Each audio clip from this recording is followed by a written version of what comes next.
सड़क भी बनाई जाएगी। एक तरफ हम विशाखापट्टनम रेलवे स्टेशन को संवार रहे हैं तो दूसरी तरफ फिशिंग हार्बर को अत्याधुनिक बना रहे हैं। నేడు ఎకనామిక్ కారిడార్ ఆర్థిక లోగుల గురించి ఆలోచిస్తున్నాము. అందులో 6 రోడ్ల సదుపాయం గురించి ఉంది. పోర్టు వరకు చేరడం కోసం ఒక ప్రత్యేకమైన రోడ్డు నిర్మాణం చేయడం జరుగుతుంది. ఒక పక్క విశాఖపట్నం రైల్వే స్టేషన్ ని ఆధునీకరిస్తున్నాయి, ఇంకో పక్క మన చేపల రేవుని కూడా ఆధునీకరిస్తున్నాం. साथियों, इंफ्रास्ट्रक्चर का ये इंटीग्रेटेड व्यू पीएम गति शक्ति नेशनल मास्टर प्लान की वजह से संभव हुआ है। गति शक्ति प्लान से न सिर्फ इंफ्रास्ट्रक्चर निर्माण की रफ्तार तेज हुई है, बल्कि इससे परियोजनाओं पर लगने वाला खर्च भी कम हुआ है। మిత్రులారా, మౌలిక సదుపాయాల ఏకీకృత ఆలోచన కారణంగా ప్రధానమంత్రి గతిశక్తి జాతీయ ప్రణాళిక కారణంగా జరుగుతుంది. మిషన్ గతిశక్తి ద్వారా మౌలిక సదుపాయాల వేగం పెరుగుతుంది. దీంతో పాటు అనేక ప్రాజెక్టులపై జరిగే ఖర్చు బాగా తగ్గుతుంది. मल्टी मॉडल ट्रांसपोर्ट सिस्टम ही हर शहर का भविष्य है और विशाखापट्टनम ने इस दिशा में कदम बढ़ा दिया है। మల్టీ మోడల్ లాజిస్టిక్స్ బహుముఖమైన రవాణా వ్యవస్థ ప్రతి నగరం యొక్క భవిష్యత్తు. విశాఖపట్నం కూడా ఈ దశగా ముందడుగు వేస్తుంది. मुझे मालूम है कि इन परियोजनाओं का आंध्र के लोगों को लंबे समय से इंतजार था और आज जब ये इंतजार पूरा हो रहा है तो आंध्र प्रदेश और इसके तटीय क्षेत्र एक नई रफ्तार के साथ विकास की इस दौड़ में आगे बढ़ेंगे। నాకు తెలుసు మీరు ఈ యొక్క ప్రాజెక్ట్స్ కోసం ఆంధ్ర ప్రజలు ఎంతో కాలం నుంచి ఎదురు చూస్తున్నారు. ఈరోజు మీ నిరీక్షణ పూర్తయిన సందర్భం ఆంధ్రప్రదేశ్ మరియు తీర ప్రాంతం యొక్క కొత్త వేగంతో అభివృద్ధి దిశగా ఉరకలు వేస్తుంది. साथियों, आज पूरी दुनिया संघर्ष के नए दौर से गुजर रही है। कुछ देशों में जरूरी सामानों की किल्लत है तो कुछ देश ऊर्जा संकट से जूझ रहे हैं। तकरीबन हर देश अपनी गिरती अर्थव्यवस्था को लेकर परेशान है। మిత్రులారా, ఈరోజు ప్రపంచం మొత్తం కష్టాల్లో ఉంది. కొన్ని దేశాలకు నిత్యావసర సరుకులు కొరతతో ఇబ్బంది పడుతున్నాయి. కొన్ని దేశాలు ఇంధన సంక్షోభంతో ఇబ్బంది పడుతున్నాయి. దాదాపు ప్రతి దేశం వాళ్ళ క్షీణిస్తున్న ఆర్థిక వ్యవస్థపై ఆందోళన చెందుతున్నారు. लेकिन इन सब के बीच भारत कई क्षेत्रों में बुलंदियां छू रहा है। भारत विकास की नई गाथा लिख रहा है और इसे सिर्फ आप ही महसूस नहीं कर रहे हैं, बल्कि दुनिया भी बड़े गौर से आपकी तरफ देख रही है। కానీ ఇటువంటి కష్టకాలంలో భారతదేశం అనేక సవాళ్ల మధ్య కొత్త ఎత్తులు చేరుకుంటుంది. భారతదేశం ఒక సరికొత్త అభివృద్ధి చరిత్ర రాస్తుంది. ఇది కేవలం మనం అనుభవిస్తుందే కాదు, ప్రపంచం మొత్తం మన వైపు చూస్తుంది. आप देख रहे होंगे कि कैसे एक्सपर्ट और बुद्धिजीवी भारत की प्रशंसा कर रहे हैं।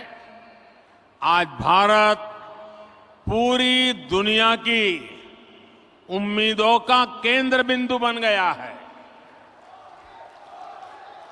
మీరు చూస్తున్నారు, ప్రపంచం భారతదేశంలో ప్రముఖులు అనేక మంది మేధావులు ప్రశంసిస్తున్నారు.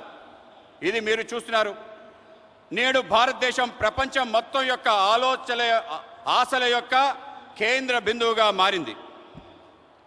ऐसा इसलिए संभव हुआ है क्योंकि आज भारत अपने नागरिकों की आशाओं, आवश्यकताओं को सर्वोपरि रखते हुए काम कर रहा है। हमारी हर पॉलिसी, हर फैसला सामान्य मानवी के जीवन को बेहतर बनाने के लिए है। ఇది ఎందుకైందంటే ఇప్పుడు భారత్ వాళ్ళ పౌరుల యొక్క ఆకాంక్షలను ఆశల్ని ప్రధానంగా తీసుకొని పనిచేస్తుంది. మా ప్రతి విధానం, మా ప్రతి నిర్ణయం సామాన్య మానవుడి యొక్క జీవితాన్ని మెరుగుపరచడం కోసమే. आज एक तरफ PLI scheme, GST, IBC, national infrastructure pipeline, गति शक्ति जैसी पॉलिसी की वजह से भारत में निवेश बढ़ रहा है, तो दूसरी तरफ गरीबों के कल्याण के लिए चलाई जा रही योजनाओं का लगातार विस्तार हो रहा है। నేడు ఒక పక్క పిఎల్ఐ స్కీమ్, జీఎస్టీ, ఐబీసీ, జాతీయ మౌలిక సదుపాయాలు, పైప్లైన్, గతిశక్తి వంటి పాలసీలు వల్ల భారతదేశంలో పెట్టుబడులు పెరుగుతున్నాయి. మరోపక్క పేదవాళ్ల కళ్యాణం కోసం అనేక పథకాలను అమలు చేస్తున్నాం. వాటిని నిరంతరం పెంచుకుంటూ పోతున్నాం. विकास की इस यात्रा में आज देश के वो इलाके भी शामिल हैं जो पहले हाशिए पर होते थे। सबसे पिछड़े जिलों में भी एस्पिरेशनल डिस्ट्रिक्ट प्रोग्राम के जरिए विकास से जुड़ी योजनाएं चलाई जा रही है। అభివృద్ధి యొక్క ఈ ప్రయాణంలో దేశంలో అనేక ప్రాంతాలు, అట్టడుగు ప్రాంతాలు కూడా చేర్చబడ్డాయి. ఆకాంక్ష జిల్లాల కార్యక్రమంలో వెనుకబడ్డ జిల్లాల్లో అనేక రకాల అభివృద్ధి కార్యక్రమాలు అమలు చేస్తున్నాం. देश के करोड़ों गरीबों को पिछले 2.5 साल से मुफ्त अनाज दिया जा रहा है। पिछले 3.5 साल से पीएम किसान योजना के जरिए किसान के खाते में हर वर्ष सीधे 6,000 रुपये पहुंच रहे हैं। దేశంలో కోట్లాది మంది పేదవాళ్లకు గత 2.5 సంవత్సరాలుగా ఉచిత బియ్యం ఇస్తున్నాము. గత 3.5 సంవత్సరాల నుండి ప్రధానమంత్రి కిసాన్ సమ్మాన్ నిధి ద్వారా రైతుల ఖాతాల్లో నేరుగా 6,000 రూపాయలు చేరుతుంది. इसी तरह सनराइज सेक्टर से जुड़ी हमारी पॉलिसी की वजह से युवाओं के लिए नए अवसर बन रहे हैं।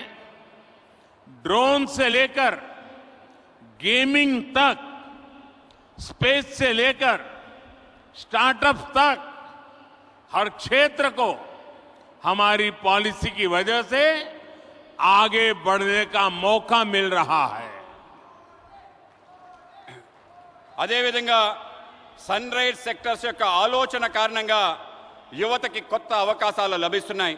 అది డ్రోన్ మొదలు గేమింగ్ వరకు, అంతరిక్షం నుండి అంకురాల వరకు అన్ని క్షేత్రాల్లో మా పనుల కారణంగా ముందుకు వెళ్ళడానికి అవకాశం దొరుకుతుంది.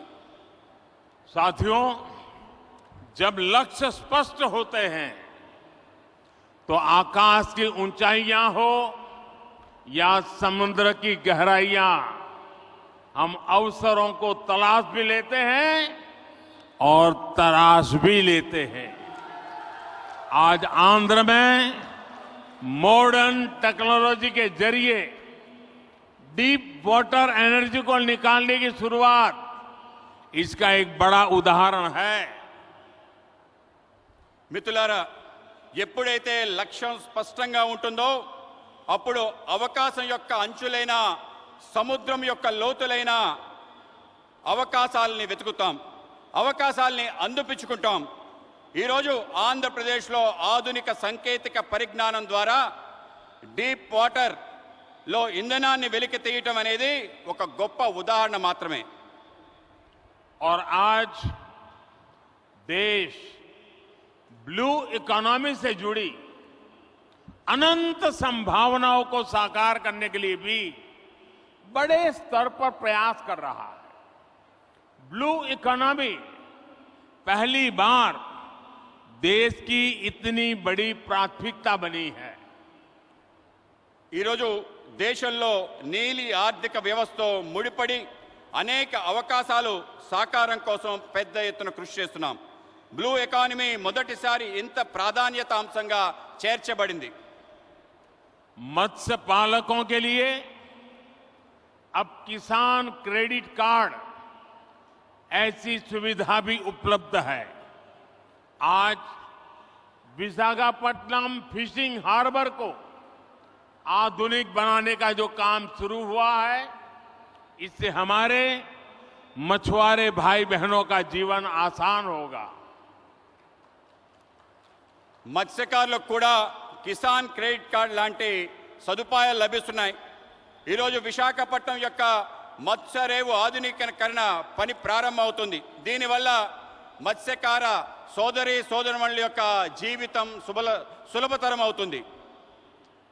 जैसे जैसे गरीब की ताकत बढ़ेगी और आधुनिक इंफ्रास्ट्रक्चर से जुड़े अवसरों तक उसकी पहुंच होगी, विकसित भारत का हमारा सपना भी पूरा होगा. ఎప్పుడెప్పుడైతే పేదవాళ్ల శక్తి పెరుగుతుందో, ఆధునిక సదుపాయాలు వాళ్ళకి చేరుతాయో, వికసించిన భారత యొక్క మన కల పూర్తవుతుంది. साथियों, समुद्र सदियों से भारत के लिए समृद्धि और संपन्नता का स्रोत रहा है और हमारे समुद्र तटों ने इस समृद्धि के लिए गेटवे का काम किया है. आज देश में पोर्ट लेड डेवलपमेंट के लिए जो हजारों करोड़ रुपए की परियोजनाएं चल रही है, भविष्य में उनका और विस्तार होगा. మిత్రులారా, సముద్రం పూర్వకాలం నుండి భారత్ యొక్క సమృద్ధి సంపద తేవటంలో ఆధారంగా ఉంది. సముద్ర తీరాలు మన సమృద్ధి యొక్క ముఖ్య ద్వారాలుగా మారాయి. ఈరోజు దేశంలో రేవులు, భూములు అభివృద్ధి వేల కోట్ల రూపాయలలో ప్రాజెక్టులు నడుస్తున్నాయి. ఇవి భవిష్యత్తులో మరింతగా విస్తరిస్తాయి. विकास की इस समग्र सोच को आज 21वीं सदी का भारत धरातल पर उतार रहा है. मुझे विश्वास है आंध्र प्रदेश देश के विकास के इस अभियान में इसी तरह बड़ी भूमिका निभाता रहेगा. అభివృద్ధి కోసం ఇటువంటి సమగ్రమైన ఆలోచన 21వ శతాబ్ది యొక్క భారతదేశం వాస్తవ రూపంలో అవతరిస్తుంది, వాస్తవ రూపంలో తీసుకొస్తుంది. నాకు విశ్వాసం ఉంది, ఆంధ్రప్రదేశ్ దేశం యొక్క వికాసంలో పెద్ద భూమిక ప్రదర్శించబోతుంది. इसी संकल्प के साथ आप सभी का एक बार फिर बहुत बहुत धन्यवाद.